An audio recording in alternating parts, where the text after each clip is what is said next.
ऊंच नीच आज से नहीं है, बहुत 5,000 सालों से है। मेरी पत्नी नहीं चाहती है कहीं गाँव वाँव में जाने को, वो चाहती है कि नहीं बॉम्बे में। तो बॉम्बे में तो खेती होगी नहीं, खेती के लिए तो कहीं बाहर ही जाना पड़ेगा।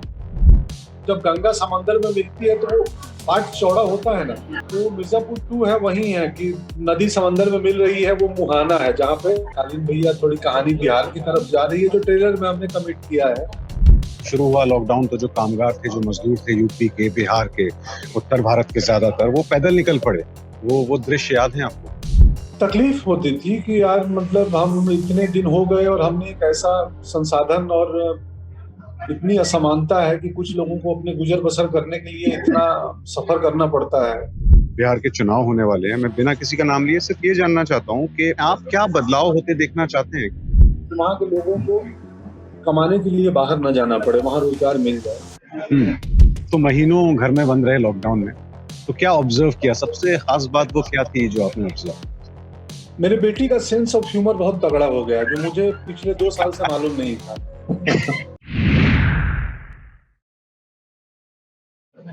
तो कालीन भैया जुड़ चुके हैं हमारे साथ।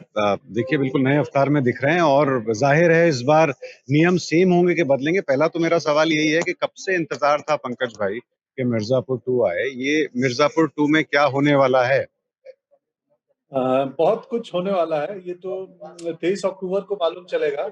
हाँ, तो कुछ भी बताना नहीं है, मतलब ये सब प्रोड्यूसर्स ने मना कर दिया है, कुछ भी स्पॉइलर नहीं देने, कुछ तो बता दीजिए। हाँ नहीं, वो तो ये है, वही तो है हमें ना कि हमें हमने जितना बताना है वो ट्रेलर में बता दिया है। हाँ हाँ हाँ क्योंकि गुड्डू भी अपना बदला लेने के फिराक में लगे हैं हाँ और कालीन भैया थोड़ी कहानी बिहार की तरफ जा रही है, जो ट्रेलर में हमने कमिट किया है। हाँ हाँ सो इस बार वो एक, अगर मिर्जापुर 1 नदी थी ना, नदी गंगा की तरह, तो जब गंगा समंदर में मिलती है तो वो पार्ट चौड़ा होता है ना, हाँ हाँ हाँ। तो मिर्जापुर 2 है वही है कि नदी समंदर में मिल रही है, वो मुहाना है जहाँ पे संगम होता है, तो थोड़ी कहानी बड़ी हो रही है। नए किरदार आ रहे हैं, हाँ, नई किस्म का षड्यंत्र रचा जा रहा है हाँ, और पावर पॉलिटिक्स ये बहुत कुछ हो रहा है। हाँ, हाँ। सेम टाइम चुनौतियां नई है, महत्वाकांक्षा कालीन भैया की कुछ नई नई है। सो मनोरंजन भी नया है और मनोरंजन भी ज्यादा है। हाँ, हाँ। तो नदी से समंदर बन रहा है सीजन 2। पंकज भाई, जो सबसे खास बात है, जो यूएसपी जो आप किसी भी रोल में अपने भरते हैं, वो ये है कि एक ठहराव होता है, एक सादगी होती है। ये दोनों चीजें बड़ी बड़ी इंपॉर्टेंट हैं। बड़े से बड़े स्टार्स ने ना फिल्म इंडस्ट्री में गैंगस्टर के रोल प्ले किए हैं। उसकी जो सबसे खास बात होती है वो फ्लैम्बॉयंस होता है। आपने उसको 360 डिग्री पे बिल्कुल उलट के उसको बिल्कुल एक वो जो शांत और कूलनेस वाला अप्रोच दिया है, वो क्या वो लिखा हुआ वैसा था या चूंकि पंकज त्रिपाठी उस रोल के लिए आ गए तब वो ऐसा बन गया? नहीं, वो वैसा लिखा हुआ भी था और हम्म, ऑफ कोर्स कई एलिमेंट हम न चाहते हुए हम्म, हमारे खुद के हमारे किरदारों में चले ही जाते हैं, हाँ बट वो लिखा भी वैसा था।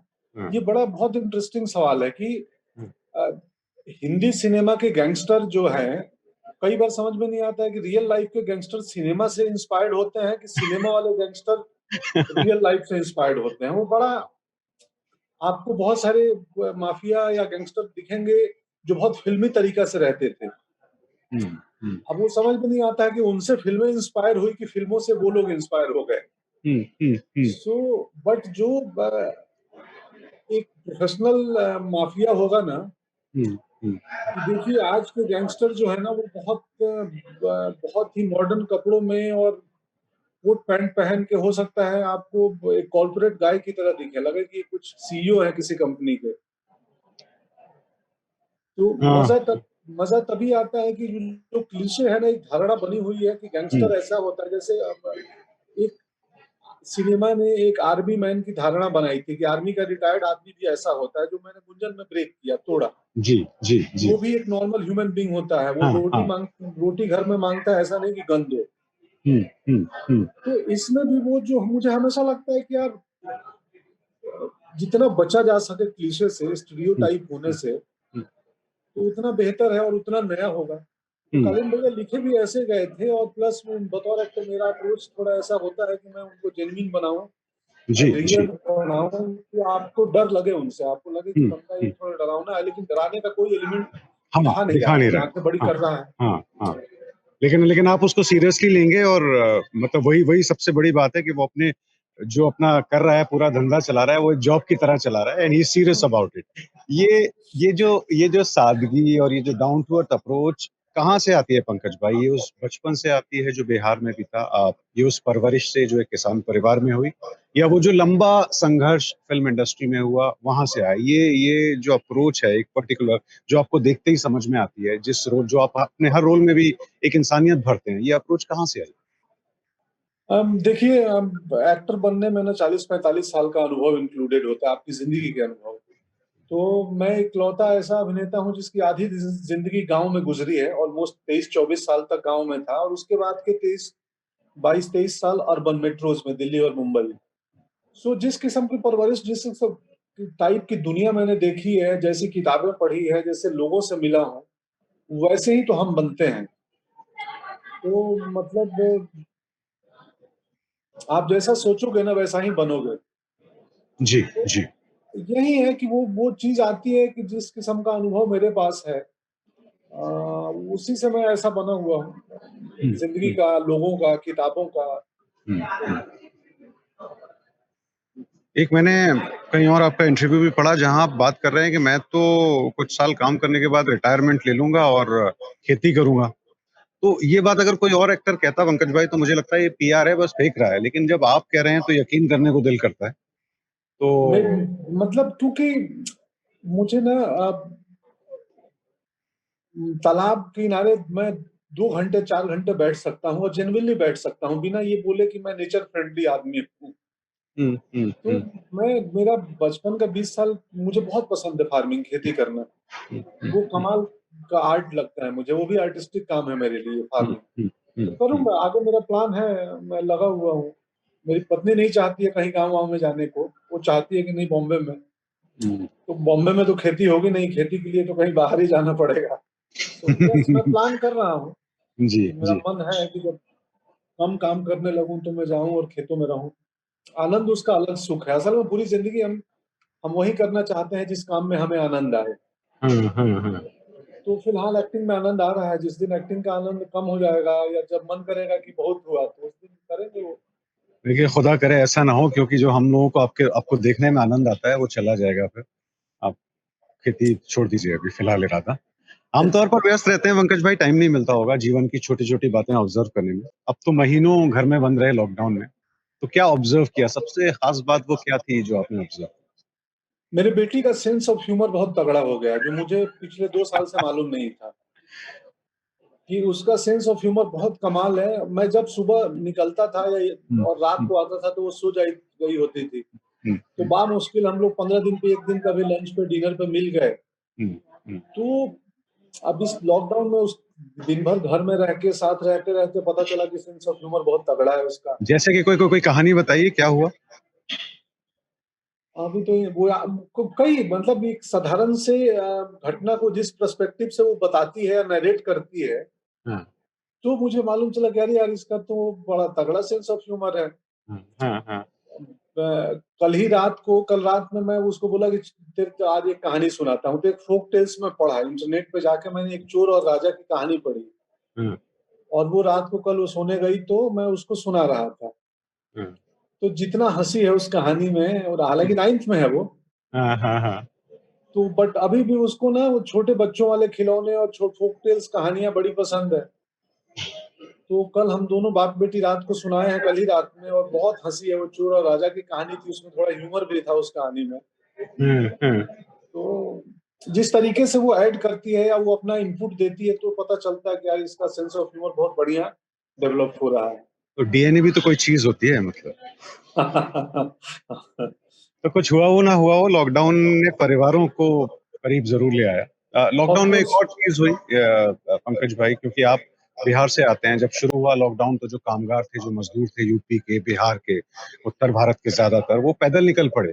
वो दृश्य याद है आपको? हाँ बिल्कुल याद है, बिल्कुल याद है। क्या महसूस होता? हाँ, तकलीफ होती थी कि यार मतलब हम इतने दिन हो गए और हमने एक ऐसा संसाधन और इतनी असमानता है कि कुछ लोगों को अपने गुजर बसर करने के लिए इतना सफर करना पड़ता है। और और ये एक कठिन क्राइसिस था, वो कठिन वक्त चल रहा है, इनफैक्ट अभी भी दुनिया में चल ही रही है, हम उस कठिनाई से, कोविड के चक्कर में परेशानियां हो रही हैं। तो बहुत दुख होता है और मुझे लगता है कि दुनिया समान क्यों नहीं है। महाभारत के समय पे पांडव ने 5 गांव मांगे थे और दुर्योधन ने बोले कि सोई की नोक बराबर जमीन भी नहीं देंगे, और महाभारत हो गया। तो ये दुनिया ग्रे और ऊंच नीच आज से नहीं है, बहुत 5000 सालों से है। और सबकी लड़ाई यही है कि दुनिया को हम कैसे थोड़ा और सुंदर बना दें और जीने लायक बना दें, ताकि हम हमारे जाने के बाद जो हमारी अगली पीढ़ी आए, अगली जनरेशन आए, तो उसको उन चुनौतियों से, उन परेशानियों से ना जूझना पड़े जिससे हम लोग गुजरे हैं। तो सबकी लड़ाई तो यही है कि ये दुनिया और सुंदर हो जाए बच्चों के लिए, आने वाली पीढ़ी के लिए। बट दुख होता है। एंड अगेन मुझे लगता है कि बहुत मतलब किसी को, अगर मैं सोचता हूँ कि किसी को फायदा हो रहा है ना, तो ये तय है कि किसी को नुकसान हो रहा होगा। बगैर नुकसान के फायदा नहीं होता है। जी, बहुत समझदारी भरा पर्सपेक्टिव है आपका ये सही बात है, एक्चुअली ये तथ्य है।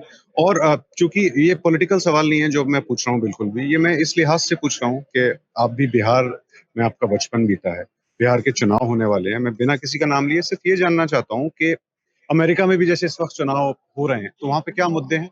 वहाँ पे जीडीपी मुद्दा है, वहाँ पर नौकरियां मुद्दा है, वहाँ पे महामारी मुद्दा है। बिहार मेरे ख्याल से वो निकला ही नहीं है उस लिहाज से, और यूपी भी नहीं निकला है, जहाँ पे मुद्दे अभी भी सिर्फ जात पात और धर्म के ही चल रहे हैं। खुद आप वहां से ताल्लुक रखते हैं, आप क्या बदलाव होते देखना चाहते हैं? क्योंकि आपने कई रजीम देखे, हर कोई किसी पार्टी की, कोई किसी पार्टी की, बदलाव मूल रूप से कुछ ज्यादा हुआ नहीं है। तो किस तरह क्या बदलाव है जो आप देखना चाहते हैं अपने प्रदेश में? बदलाव की मुझे तो खासकर बिहार के मामले में एक चीज लगती है कि मैं चुनाव आयोग से भी जुड़ा हुआ हूँ, बिहार इलेक्शन कमीशन का स्टेट आइकन हूँ मैं। जी जी तो जी। मुझे लगता है कि जिस किस्म का इंफ्रास्ट्रक्चर उद्योग वहां पे आज, मैं कहीं एक डाटा पढ़ रहा था कि इस माइग्रेशन के दौर में, जब कोविड के टाइम पे सेकंड नंबर में हमारा स्टेट था, कुछ 30 लाख के ऊपर के लोग वापस लौटे बिहार में।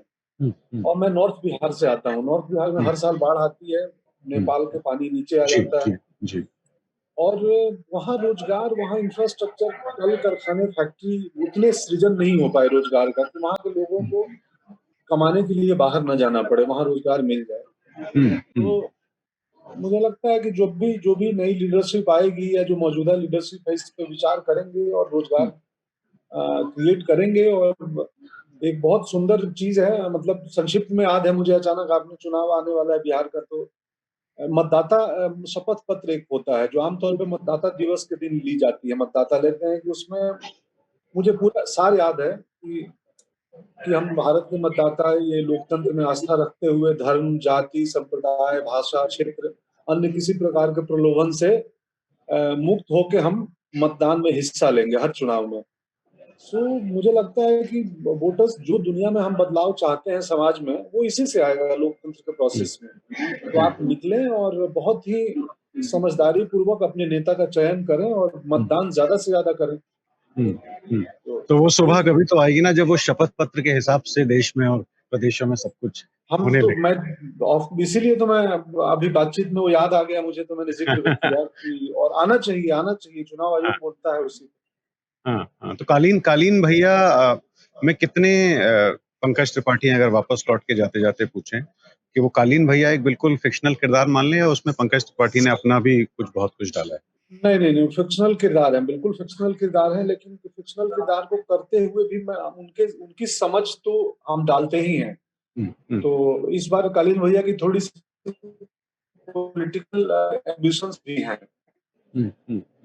तो चुनाव कनेक्शन आ गया है मिर्जापुर के लिए। एक पोस्ट हम बोलते हैं मुख्यमंत्री जी को कि मैं प्रतिशत बढ़ाऊंगा, मतदान बढ़ाऊंगा, वो छवि हाँ को, छवि की भी ख्याल रखी जाएगी। तो हाँ हाँ तो एक खासकर पूर्वांचल में और नॉर्थ इंडिया में एक बहुत पुराना रिश्ता है माफिया और राजनीति का। हाँ हाँ हाँ हाँ। तो तो शायद जो प्रोमो में दिखता है, तो थोड़ा बहुत इसकी झलक शो में दिखने को मिलेगा ही।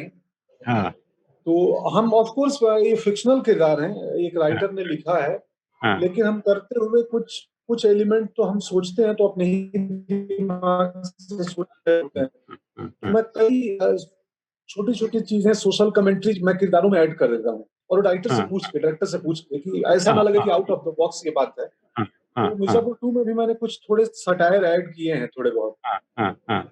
जो कि मनोरंजक भी लगेंगे और मनोरंजन के साथ-साथ आपको लगेगा कि यार इसका कुछ और मीनिंग था। ये तो बहुत-बहुत शुक्रिया हमसे पंकज भाई बात करने के लिए, और मिर्ज़ापुर का बहुत बेसब्री से इंतज़ार है। मेरी बहुत-बहुत शुभकामनाएँ। हिट तो होगा ये सब जानते हैं, लेकिन देखने की जो मज़ा आएगा एक रात में जब बैठ के पूरे एपिसोड देखेंगे। अगली बार फिर से जल्दी मिलना हो इस उम्मीद के साथ, और आमने-सामने मिलना हो, ये कोरोना मुआ खत्म हो जाए। ठीक हो जाए। ठीक है, बहुत-बहुत शुक्रिया गुरु।